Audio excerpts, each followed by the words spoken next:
ছেলেরা নষ্ট হইও না বাপ, পচে যাওয়া জিনিস কেউ গ্রহণ করে না।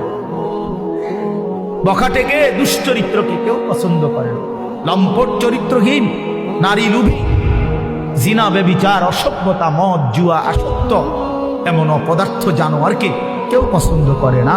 তারে কুকুরের সাথেই মানায়, মানুষের সাথে মানায় না। বেনামাজিকে জানোয়ারের সাথেই মানায়, ইমানদার মুসলমানের সাথে মানায় না, মানায়। হ্যাঁ, এজন্য এটা জরুরি বিষয়, এটা বুঝার বিষয়। কেন আমি নামাজ পড়ব, কেন আমি হালাল খাব না? 30 বছর ধরে যারা সুদ খাইতেছেন, এই বাবা সংসারের অভাব পূরণ হয়েছে তো? বলেন না কেন? 30 বছর ধরে যেই বাটপারে ওজনে কম দেয়, এই বাটপার জিজ্ঞাসা করেন না যে বাটপার তোর এই 30 বছর ধরে যে কাস্টমার ঠগাস, তোর অভাব গেছিল না? যাবে কোনোদিন? তো লাভ হইল কি রে? এত সিটারি করে কাম তো লাভ হইল না।